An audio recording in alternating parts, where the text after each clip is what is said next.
रवींद्र चव्हाण साहेबांचं मनापासून अभिनंदन करेन की माननीय प्रधानमंत्री महोदयांना शपथ घेऊन उद्या 12 वर्ष पूर्ण होत आहेत. 26 मे 1914 ला 2014 ला 26 मे 2014 ला जो आवाज आपण सर्वांनी ऐकला, मैं नरेंद्र दामोदर दास मोदी,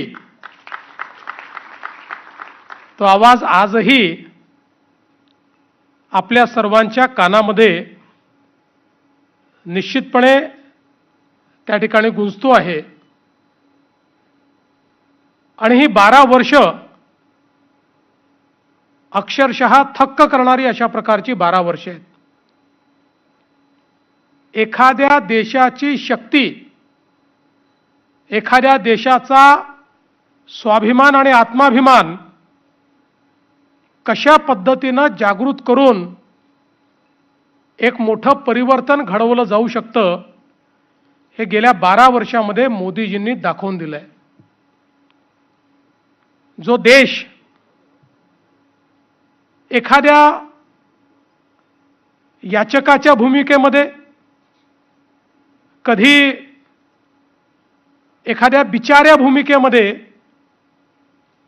आपल्याला पाहायला मिळाला, आज तो देश आत्मनिर्भर भारत अशा पद्धतीनं जगाच्या पाठीवर स्वाभिमानाने उभा असलेला गेल्या 12 वर्षाच्या या कार्यकाळात आपल्याला पाहायला मिळतोय. खरं म्हणजे 12 वर्षात मोदीजींनी वेगवेगळ्या क्षेत्रात केलेलं कार्य हे एका कॉफी टेबल बुकमध्ये मांडणं देखील अत्यंत कठीण आहे. आणि त्याबद्दल एखाद्या भाषणामध्ये बोलणं हे तर त्याहीपेक्षा कठीण आहे. पण मला असं वाटतं की ही जी काही 12 वर्ष आहेत, ही नवभारताकडे जी काही भारताने वाटचाल केली त्याची ही 12 वर्ष आहेत. विविध क्षेत्रांमध्ये जे परिवर्तन झालं आहे त्याची ही 12 वर्ष आहेत.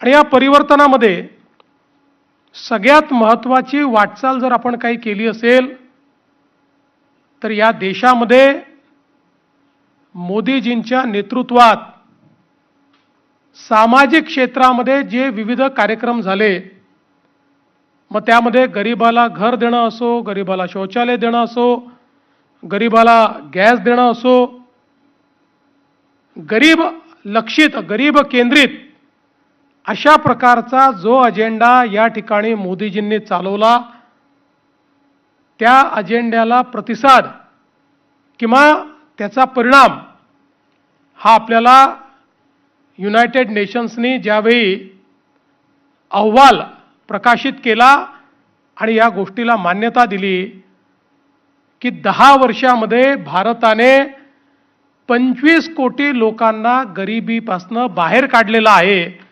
हे ज्यावेळी जगाने मान्य केलं, मला असं वाटतं की त्यापेक्षा मोठा एक प्रकारे परिणाम दुसरा कुठलाच असू शकत नाही. 25 कोटी लोक जे गरिबी आणि एक्स्ट्रीम पॉवर्टीमध्ये होते, तीव्र गरिबीत होते, ते गरिबी रेषेच्या वर आले. हे 10 वर्षात करणं जगातल्या कुठल्याही देशाला संभव झालं नाही. ते मोदीजींच्या गरीब कल्याणाच्या अजेंड्याने करून दाखवलं. विविध क्षेत्रांमध्ये ज्या प्रकारे मोदीजींनी या देशाचा पायवा रचला, आता याच्या पुढे सातत्याने त्याच्यावरच्या इमारतीवर मजलेच चढणार आहेत. आपण पुढेच जाणार आहोत, कारण इतका भक्कम पाया मोदीजींनी रचलेला आहे की आता पाठीमागे